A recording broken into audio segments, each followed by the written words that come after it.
ابھی طہارت کے حوالے سے کچھ سوال ہے. ہاں جی جی. کیا ہر نماز کے لیے وضو کرنا ضروری ہے؟ اور اگر نہیں تو ایک وضو سے کتنی نمازیں پڑھی جا سکتی ہیں؟ ہاں جی. قرآن کی روح سے تو ہر نماز کے لیے وضو کرنا ضروری ہے، لیکن احادیث میں پھر تخصیص آ گئی ہے. یہ میں اس لیے بتا رہا ہوں جو لوگ منکرین حدیث ہیں ان کے لیے. قرآن میں تو ہے جب بھی تم نماز کے لیے کھڑے ہو تو اپنے چہروں کو اور کونیوں تک اور وہ سارا، تو اس میں یہ تخصیص نہیں ہے کہ پہلے وضو ہے یا نہیں ہے، اس میں تو وضو لاتا ہے. اور نبی علیہ السلام بھی اپنی مبارک زندگی میں آپ کے سوائے آخری 1-2 سالوں کے پوری زندگی ہر نماز کے لیے لادہ وضو کیا. غزوہ تبوک کے موقع پر آپ صلی اللہ علیہ وسلم نے ایک وضو کیا ظہر کے وقت، اور اسی سے عصر بھی پڑھائی، مغرب بھی، عشاء بھی. صحابہ نے پوچھا یا رسول اللہ صلی اللہ علیہ وسلم یہ کہ آپ نے فرمایا میں نے خود کیا ہے تاکہ تمہیں بتاؤں کہ اب اللہ تعالیٰ کی طرف سے یہ آسانی ہے کہ ایک وضو کے ساتھ ایک سے زیادہ نمازیں پڑھی جا سکتی ہیں. اس سے پہلے ہر نماز کے لیے لادہ وضو ہوتا تھا، اور اجماع امت بھی ہے، یعنی کوئی اختلاف ہی نہیں ہے. لہٰذا آج کی ڈیٹ میں تو یہ مسئلہ کوئی نہیں ہے. زیادہ سے زیادہ کتنی نمازیں پڑھ سکتے ہیں ایک وضو؟ جتنی مرضی پڑھیں. اگر فضائل اعمال میں دیکھا جائے تو وہ کہتے ہیں 12 دن تک ایک وضو سے انہوں نے نمازیں پڑھی. اگر آپ 12 دن تک ایک وضو سے نمازیں پڑھ سکتے ہیں، اگر آپ بزرگ ہیں. ویسے آج کل تو بزرگ ناپید ہو چکے ہیں نا، اور پرانے زمانے میں ہوتے تھے اس طرح کے بزرگ، پتہ نہیں وہ کدھر ہیں. تو آپ ضرور پڑھیں. اس میں کوئی فرق، مطلب شریعت میں کوئی فرق نہیں آیا؟ نہیں شریعت میں تو کوئی نہیں، جتنے دن مرضی پڑھیں وضو نہیں ٹوٹنا چاہیے آپ کا. کیا اعضائے وضو کو 3 دفعہ سے زیادہ دھونا جو ہے وہ منع ہے؟ نہیں 3 دفعہ ہی دھونا چاہیے جی، خلاف سنت ہے. 3 دفعہ بھی دھو سکتے ہیں، بخاری مسلم میں ہے 2 دفعہ بھی 1 دفعہ بھی. مسئلہ 42 میرا ریکارڈڈ موجود ہے اس میں. 3 سے زیادہ بار نہیں دھو سکتے؟ نہیں اسراف ہے.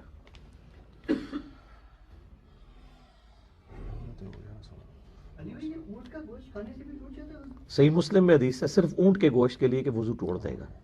مسئلہ 42 میں نے بتایا ہوا ہے. یہ کیا سگریٹ پینے سے یا نسوار، پان، تمباکو وغیرہ کھانے سے؟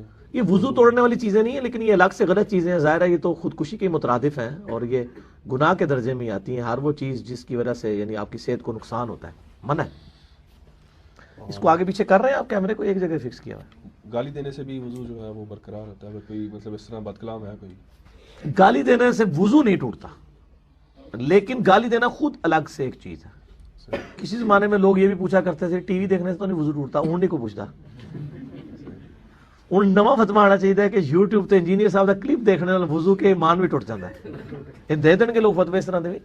تو وہ وضو توڑنے والی چیزیں وہی ہیں، ہوا کا خارج ہونا، پیشاب، مزی، اور غافل ہو کے سو جانا. اور نماز میں جو کہکا لگانا ہے اس میں اختلاف ہے. بعض کے وضو بھی ٹوٹتا ہے، بعض کے نزدیک صرف نماز ٹوٹ جاتی ہے. ارے گالی کے حوالے سے نا یہاں سے میں ضمن سوال بنا لیکن وہ طہارت کے حوالے سے نہیں ہے.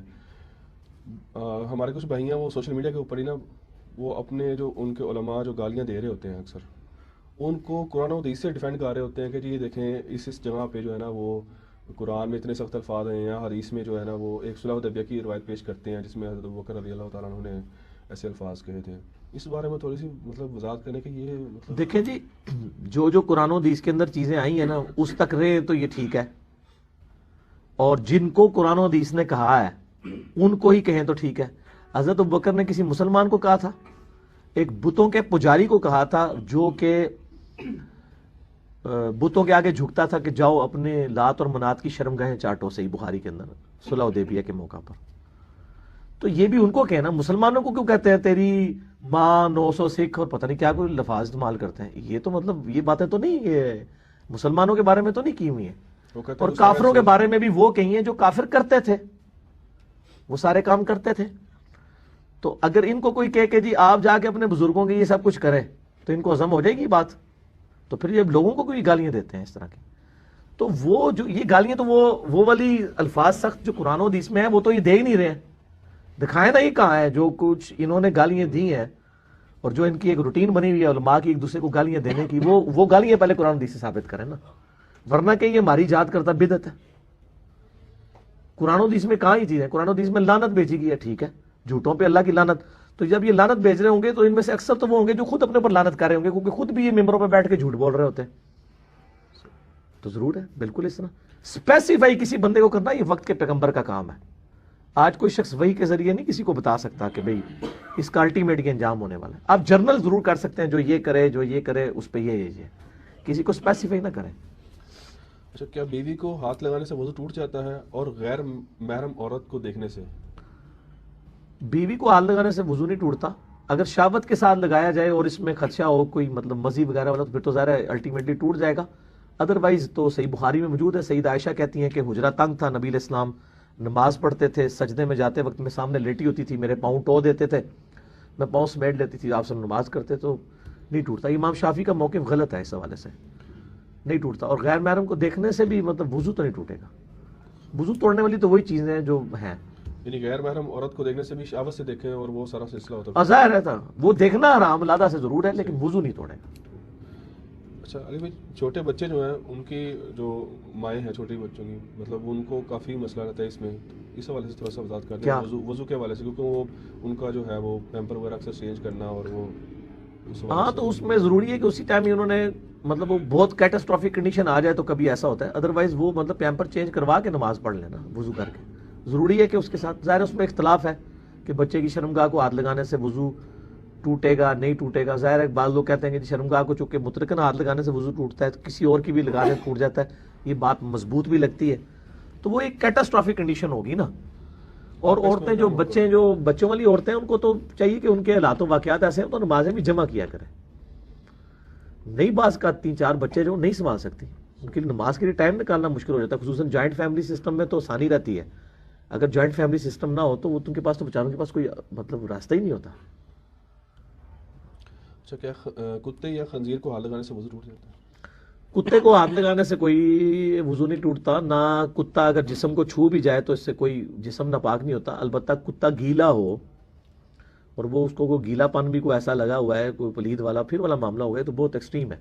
خنزیر کا بھی معاملہ ہے کہ خنزیر کو ہاتھ لگانے سے کوئی وضو نہیں ٹوٹتا, نہ خنزیر کا نام لینے سے 40 دن تک زبان پلید ہوتی ہے. ورنہ تو قرآن کے اندر تو خنزیر کا لفظ کتنی دفعہ آیا, وہ تو آپ جتنی دفعہ قرآن میں خنزیر کا لفظ بول رہے ہوتے ہیں تو خا کے اوپر 10 نیکیاں ہیں, نون کے اوپر 10 ہیں, زا کے اوپر یا را ہوتے تو 50-60 نیکیاں آپ کو مل رہی ہوتی ہیں. تو وہ کوئی ایسی بات نہیں ہے, بالکل لوگوں کی مشہور کردہ چیزیں ہیں. پیشاب کے قطرے اگر کپڑوں کو لگ جائیں تو یا کبھی زور سے مطلب کوئی چھینک وغیرہ آنے سے کوئی قطرے نکل جائیں تو کپڑے ناپاک ہو جائیں گے اور نماز پڑھنے کے لیے بدلنے پڑیں گے. بدلنے نہیں پڑیں گے, اتنا ایسا دھو لیں, بدلنے کو پڑیں گے. کتنے لگ جائیں گے, تھوڑی سی جگہ لگے گی وہ دھو لیں آپ, دھونی تو پڑے گی.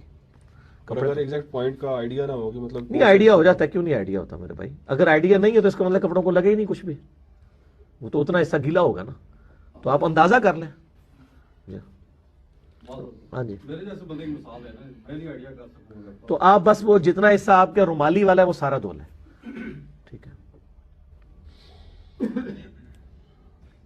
کپڑوں کو پاک کرنے کا طریقہ کار مطلب جیسے اگر پیشاب کے چھینٹے پڑ جائیں یا احتلام کی وجہ سے ناپاکی ہو جاتی ہے. اب مسئلہ 42 میں نے ساری باتیں بتائی ہوئی ہیں میرے بھائی, وضو غسل کے اعتبار سے, اور بس ناپاکی آپ نے دور کرنی ہے بہتے پانی کے اندر ٹوٹی کے نیچے, بس ایک دفعہ ناپاکی دور ہو جائے, اس میں سے کوئی داغ اس میں لگا نہ رہ جائے. البتہ جو خون تو خیر ویسے ہی پاک ہے, اگر داغ صرف رنگ تک ہے وہ تو ٹھیک ہے, اس کی کوئی مطلب اوپر لیئر نہ ہو تو وہ رموو ہو جائے, بس اس میں زیادہ وہم کرنے کی ضرورت نہیں ہے. ایک بھائی کا سوال ہے کہ مجھے کثرت سے مزی آتی ہے اور حدیث میں اگر رسول اللہ صلی اللہ علیہ وآلہ وسلم نے حضرت علی کو فرمایا کہ تم وضو کر لیا کرو, تو پوچھنا یہ ہے کہ صرف وضو ہی کرنا ہے یا استنجا بھی کرنا پڑے گا؟ نہیں, ظاہر ہے کہ وہ اتنا شرمگاہ, اس میں الفاظ ہیں کہ شرمگاہ کو یعنی دھونا ہوگا, اور اس کے ساتھ وہ کپڑے بھی اس میں الفاظ ہیں شرمگاہ کو دھو اور وضو کر لو. ظاہر ہے جب شرمگاہ کو دھوئے جا رہے ہیں تو ظاہر ہے کہ وہ اس لیے دھوئی جا رہی ہے کہ وہ ناپاک ہے, تو انڈرسٹوڈ ہے کہ وہ کپڑوں کا شاید اس لیے بھی ذکر نہیں آیا کہ اس وقت تہمت باندھی جاتی تھی. اگر آپ نے تہمت پہنی ہوئی ہو نا تو ضروری نہیں ہے کہ شرمگاہ جو ہے وہ یعنی ٹچ کر جائے گی, اس کی مزی جو ہے وہ اس کے ساتھ بعض کا نہیں بھی کرتی. میں نے خود بھی تجربہ ہے اس حوالے سے کہ آپ اگر یعنی تہمت پہنے تو بعض کا جو اگر قطرہ وغیرہ بھی پیشاب کا آ جائے وہ نہیں تہمت تک پہنچتا ہی نہیں ہے. یہ تو شلوار کے ساتھ ہوتا ہے جو نیچے سے ٹچ ہوئی ہوتی ہے تہمت. اس وقت چونکہ تہمت پہنی جاتی تھی تو انڈرسٹوڈ ہے جب آپ صلی اللہ علیہ وآلہ وسلم فرما رہے ہیں کہ اس کو مطلب دھو لو شرمگاہ کو, تو کپڑوں کو دھونا بھی اس میں امپلائڈ ہے, وہ شامل ہے.